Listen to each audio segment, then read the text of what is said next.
Hello， 大家好，我是利恩。这个好久啊，我们都没有看到我们怀念的 Charlie Kirk， 所以今天我要好好的再来做一期 Charlie Kirk 在校园的辩论节目。因为 Charlie 虽然肉体死亡，但是他的精神不死，仍然与我们同在。那今天呢，要带一个比较特别的，就是过去很多人都会批评说 Charlie Kirk 只是一个会在大学校园里面对付这些没有什么论述能力的左派学生，或者说这些左派菜鸡啦。可是事实真的是这样吗？克克他的辩论摆桌完全是一个公开，而且是不拘任何的身份的人呢，都可以来与他辩论。那大家就一直很好奇啦，那为什么从来都没有这种比较偏左派的教授，或者说比较反川普的教授呢，来跟他进行辩论呢？还真给我找到一个是北卡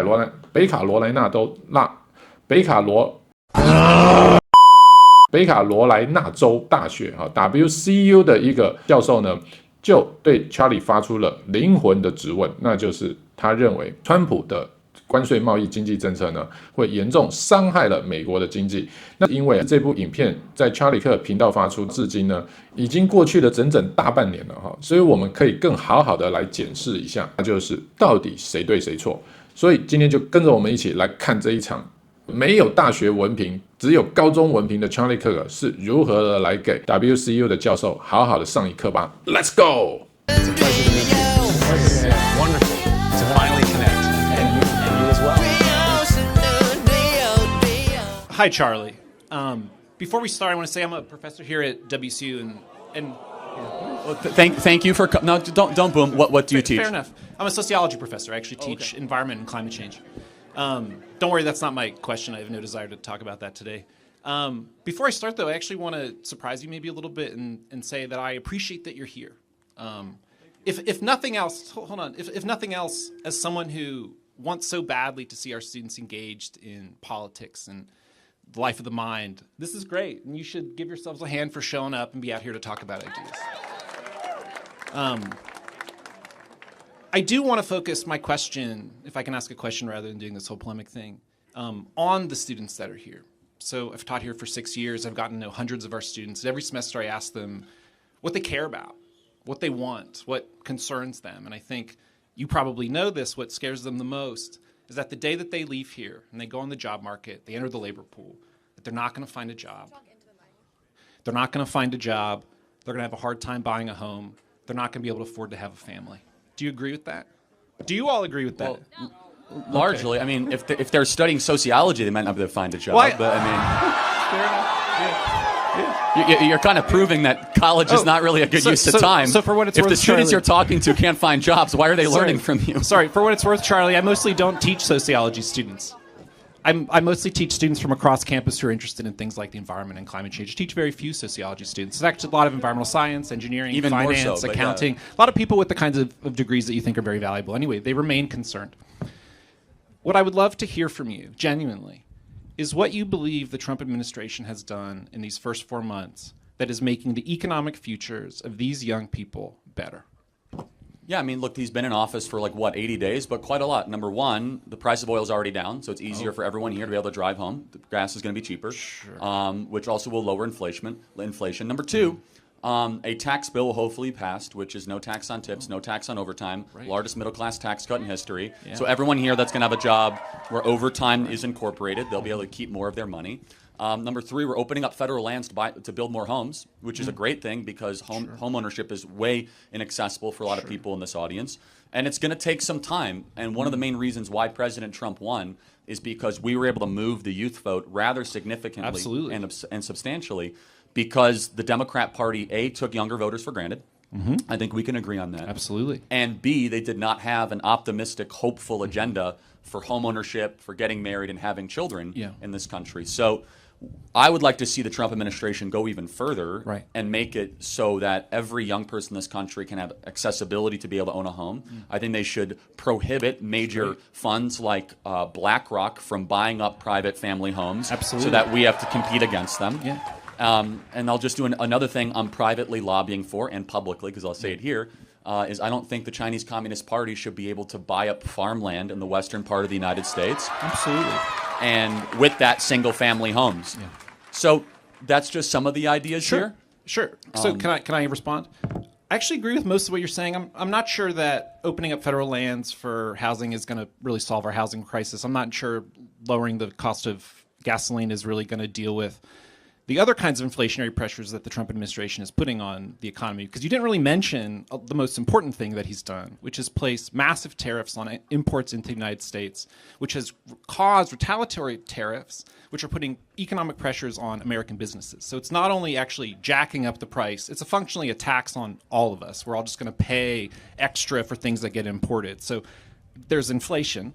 But all of this conflict, the import, the cost of living going up, the pressure is being put on businesses, also means that the odds of a recession are also going up. By every estimate, not just academic economists, but economists from the government, as well as economists who are working in finance or in the private sector. How do you reconcile the increasing cost of living, the odds of a recession, with the idea that the Trump administration is making the economic futures of young people better? Yeah, I mean, first and foremost, I fully acknowledge that what we inherited from Joe Biden was, no, I mean, of course, you inherit. You want me to prove to you how bad the economy was we inherited? No, sorry, just you can laugh and chuckle. Real quick. I think that the problems facing the American economy are bipartisan. They've been caused by both parties over 40 years. Hold on. Let me prove to you how that's not a Biden true. problem. No, it's not an Obama Time problem. out. It's a Bush and Biden and Obama problem. No, hold on. Allow me to finish my point. Go for it. And the audience, your students, will teach you something. Is that okay? I would love that. Who had a stronger economy, Joe Biden or Donald Trump's first term? It's not so. So you could say it's a bipartisan problem, but when Donald Trump was president, blue-collar workers and young people saw their incomes rise faster than the 1%. When Joe Biden was president, the wealthy got wealthier than any other time in American history.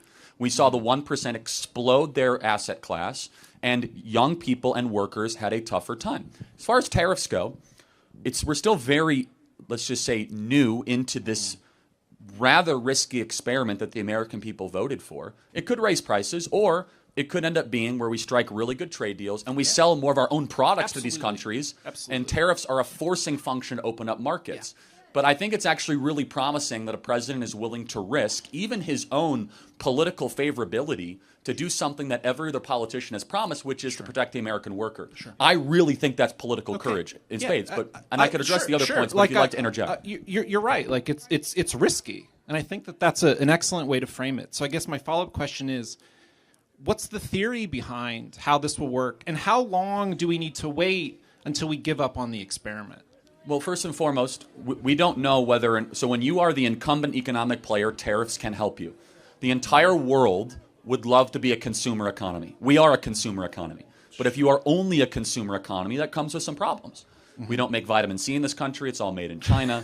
No, it's a real thing. You literally can't survive without vitamin C. Our antibiotics are made in China. You can laugh all you want. Our pharmaceutical materials, our aluminum, our iron, our rare earth minerals. We can't make a drone without at least half the components or parts made in mainland China. That's a national security problem. Yeah. And so by using prudence, which is, of course, one of the highest of all the virtues, President Trump is able to weigh the costs and the benefits while also asking the most important question. Am I going to be able to have America not be a vassal state to the Chinese Communist Party while also improving the well-being of the people who voted for me, and not just people who voted for me, but every American person, every American citizen? Finally, if tariffs are nothing but downsides, why does China use them? Mm-hmm. There are some upsides potentially to tariffs, to protect some industries or to incentivize domestic production. Yeah. And finally, I think I want to double down and reiterate this point, which is that the people in this audience that voted for President Trump were trying to send a message to their leaders that you haven't listened to us. The experts have gotten so much wrong. You guys stole prom away from us. You stole graduation away from us. You guys from the COVID lockdowns. And it's time for us to try something new. I'm simply just... That's great. I don't know what that has to do with the question that I asked, which was about the use of tariffs. I don't know what that has to do with prom.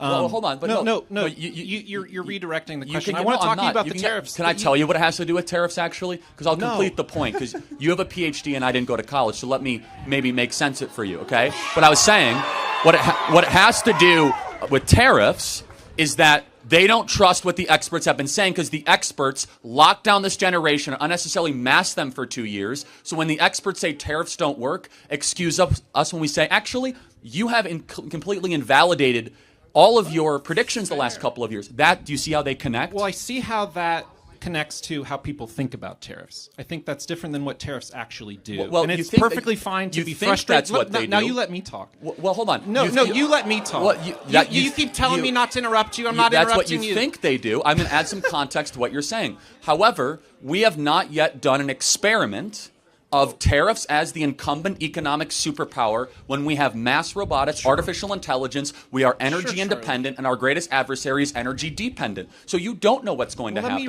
and the American people voted for the experiment. Well, then let me redirect you back to the question that I asked you and that you didn't answer. So it's an experiment. It's risky. These are your words. These are the words you have used. Yeah. How long do we have to wait? And when do we know that they've worked? Is it 3 years? Is it 4 years? Is it 4 years from now? Prices are still up. Well, prices are not going up. Hiring is going down. No, inflation is not going to go down. But it already is, though. You've put a tax. You've increased the cost of something. That's what a tariff does, Charlie. So, Doctor, what's your Bugden. name? Buddington? Bugden. Dr. Bugden. How does one avoid a tariff? Do you mean how do we not impose tariffs intentionally on ourselves? But let's educate the audience. If you're Toyota, how do you avoid a tariff?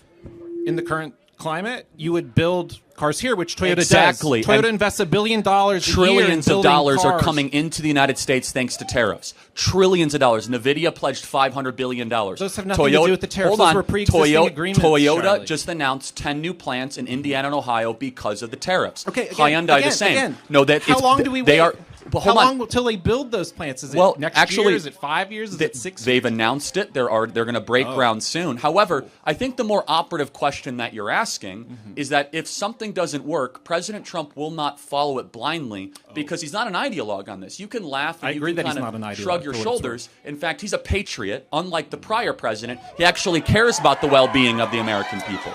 And so if what he is doing with tariffs start to have overwhelming evidence that it's not working for the American people, then he will pivot or adjust. But let me tell you the other component. We're about to pass a massive tax bill in conjunction with the tariff strategy that will make us the most desirable market on the planet to do business. The American worker is about to take more money home than they ever have in the last 50 years. Again, no tax on tips, no tax on Social Security, no tax on overtime. We're going to have a massive middle-class tax cut, an expanded child tax credit, things that the Democrats and Joe Biden refuse to do. President Trump is going to deliver in massive numbers. So I would like to say, despite what the experts say, there's a recession coming, it might be true, but again, this is the same expert class that has completely lost any credibility with the American people the last couple of years.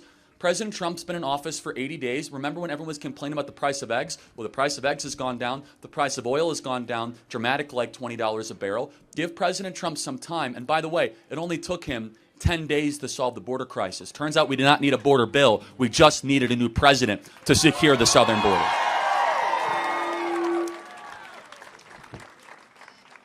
For what it's worth, I haven't had lunch, so I'm going to leave and let the next person talk. Sure. I just want to say, I do want to reiterate my point, just for you to reflect on and for everyone here to reflect on.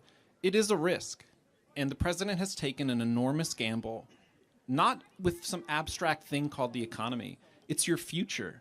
It's your jobs. It's your ability to get hired. It's the ability to buy a house and have kids. No, who took the biggest? I got to interject. And all you need to do, all that anyone should really bother doing, is not to fight about it, but to just pay attention to what actually happens and to reflect on whether what Charlie said is true, that this president is actually a patriot and is actually adapting and is actually doing things to make your life better.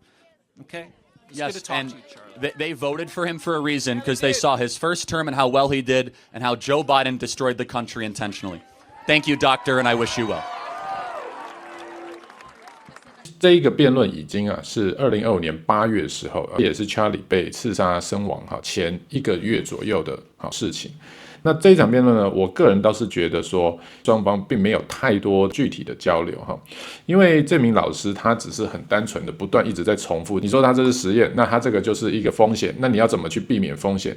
其实这种问法跟没有讲是一样的，实验从来就没有说实验一定会成功。那 Charlie 点出的是，如果不实验的话，那我们要怎么改变掉过去美国长期以来变成了全世界最大的贸易逆差国？过去50年来没有一年美国是贸易顺差的，换句话说，美国从来没有在赚钱，它只有在负债。但是当然很多人也质疑啦，说这个负债也是因为美国自己甘愿成为第一大的消费国嘛，你的经济如果消费远大于生产的话，那当然是如此，因为你都在买全球最优质或者说最便宜的商品嘛，那凭什么你享受到了却要抱怨你没有赚钱呢？其实这个我的看法很简单，那就是任何一个国家除了美国自己，从来都没有人会抱怨说我们把美国的钱赚太多了，所以呢我们会不会导致美国政府长期的这个财政赤字以及经济负债呢会对他们未来产生高度的风险。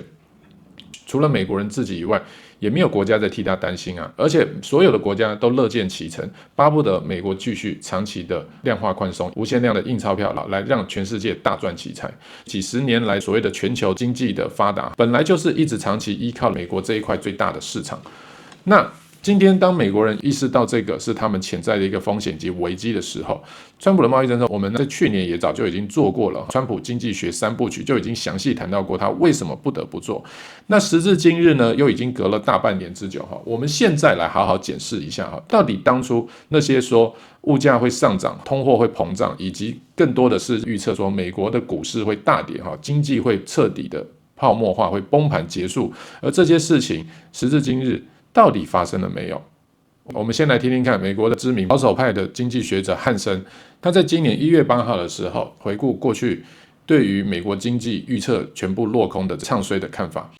What makes an economy boom? The economists will usually say it booms if there is greater productivity, if there's more foreign investment, if interest rates are reasonable and down a little bit, if there is plentiful deregulation, tax cuts, and energy production. Let's ask ourselves if any of that might happen in 2026. Hello, this is Victor Davis Hansen for the Daily Signal. If you notice this use of the adverb unexpectedly, it's all over the Wall Street Journal, it's all over the financial sites, it's all over the popular culture and the media culture. It's never used in association with Democrats.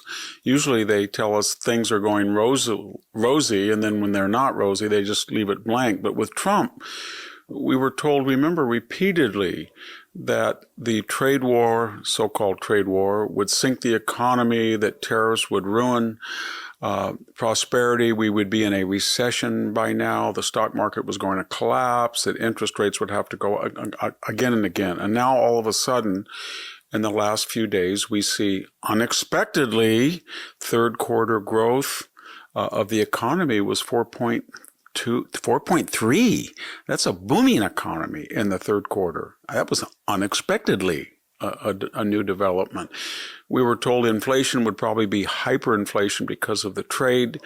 And what do we find out? In the third quarter, it was about 2.7, and some months it was 3, some months 2.4, but 2.7, 2.8. That was pretty good, especially given Joe Biden's average over 4 years of 5.2 every year. And then there was the unemployment. We were told there's a new high jobless rate. But what was funny about it is the unemployment rate for the third quarter was about 4.3. That's pretty good. The old days, anything below 5 was good. But more importantly, when you look at the jobs that were created and the jobs that were lost, the jobs that were lost mostly went to people who were here illegally and are part of the 2 million who left, whether voluntarily or not. And the jobs that were created were, for the most part, U.S. citizens. So what am I getting at? It's a very positive message in the economy. And the Trump administration really has to hammer that home, both in comparison with the Biden years, but also in anticipation of what's going to happen in 2026. Because you just have to ask yourself, what makes an economy boom? And the economists will usually say it booms if there is greater productivity, if there's more foreign investment, if interest rates are reasonable and down a little bit, if there is plentiful deregulation, tax cuts, and energy production. Let's ask ourselves if any of that might happen in 2026. Foreign investment, probably $10 trillion. That's half of what Trump thinks is $20 trillion, but that's a lot. $10 trillion into the U.S. economy expected in 2026. We're pumping almost 14 million barrels a day. Most administrations would say, well, let's slow it down. It's a finite resource. More pump oil is out of the ground than it. Not this administration. They want to go up to 15, 16 million barrels. So there's going to be more oil next year and cheaper prices than this year. How about the big, beautiful bill? It's got all sorts of tax cuts. A lot of tax cuts. And it's got more deregulation than we've ever seen. More deregulation, more tax cuts next year. I haven't seen that before. How about new technologies? People are talking, Truth Social itself has been merged with a nuclear fusion, huge conglomerate. Fusion is not just theoretical, it's on the agenda for next year, along with huge AI plants. So all these new technologies are going to kick in. An interest rate, does anybody believe that interest rates, when Jerome Powell's tenure is over, are going to increase? No, they're going to go down. So what am I saying? Add it all up. We've had an unexpectedly good third quarter. I imagine the fourth quarter might be just as good if it were not for the government shutdown, the longest in history that occurred in the fourth quarter. But we'll see. But more importantly, more foreign investment, more tax cuts, more deregulation, more energy development, lower interest, and I think you're going to see an economic bonanza with one caveat. Be prepared for unexpectedly. Thank you very much. This is Victor Davis Hanson for the Daily Signal. 从去年的这个3月份贸易战以来，时至今日已经快要整整满1年了。但是我想我们都不得不承认，其实川普到目前为止表现得不错吧，没有造成恐慌性的通货膨胀上涨，甚至各国呢只好竞相的自己吸收增加出来的关税，以迎合继续能够在美国的市场有一个竞争力。如果是寡占或是独占垄断性商品，好比说美国本土制造业所没有而不得不依赖的时候，其实川普过去也多次延缓了这种所谓的关税政策，像 iPhone 这些，允诺他们半年的时间之内呢，不调涨这些手机原物料件的关税成本，好让他们呢能够把工厂迁回来美国，等到设厂完毕之后呢，再来实施这些原物料件供应链的一个课税。当然我必须很公正说一句，作为一个中华民国公民来说，川普的关税当然对于我们国家的经济是有严重的影响，可是如果要因此说他就不配做一个合格的或是伟大的美国总统，那反而是自相矛盾。因为任何一个国家总统，他都永远只该把自己国家的人民利益放在第一首位，而今天川普证明了他永远只把美国人的利益放在第一首位。今天我们要试问的是，当讨厌川普这样子的一个只看美国人而不看别的国家的时候，那么请问你会奢望你的国家做一个世界大同的领袖，而愿意花大笔的钱去资助其他国家，在经济上面去补贴其他国家吗？当然不会嘛。任何一个国家的元首，他最该做的就是好好照顾他自己的国民。我们该反过来问的是，为什么我们自己的国家做不到？我们自己的总统或说总理，他有没有在经济上面为自己的国家的人民的福祉争取最大化的利益？我们先不论他做不做到，而是我们自己的总统如果都没有展现出来，把这一点视作是他最重要的任务的时候，那么我们如何去责怪川普？更可笑的就是我们在责怪川普的时候，我们完全不是从美国公民的角度出发，从美国人的角度来讲，过去这1年风风雨雨，包含左派的担忧，左派这些质问，有些质问确实是合理，确实是值得商议的。但是当你所有的事情都要打上一个风险危机作为一个讯号的时候，那么请问左派过去的经济执政改善了什么？在 Joe Biden 的任内，美国达到了有史以来最大的债务规模，将近37兆，每年光是利息就要还掉1兆美元。而过去的做法又如何的证明，今天完全改弦易张的川普，他做的反而就不是在一条正确的道路上呢，对吧？所以我认为好的领导者本来就要有勇于负责承担实验的后果。如果过去长期不对的做法还不能够改弦易张的话，那么这才是不负责任的政府。所以站在美国人来讲，我确实认为他们目前有一个令人称羡的好总统。而反观我们其他世界各国这些软弱无力、只讲温情的政治领袖，我们该思考的就是，面对严峻的国际金融战争，与其乖乖在那边谈礼义廉耻，还是该起而行，认真的把人民的生活福祉视为是你最重要的目标，带动起整个国家的一个民族复兴，让 Make America Great Again 应该能够在任何的国家都成为一句流行语。Make Republic of China Great Again, Make Taiwan Great Again， 这难道不也是中华民国在台湾该有的一个政治主张吗？我们这边是超级神队，我们就下部影片再见，拜拜。The cornerstone is Christ alone.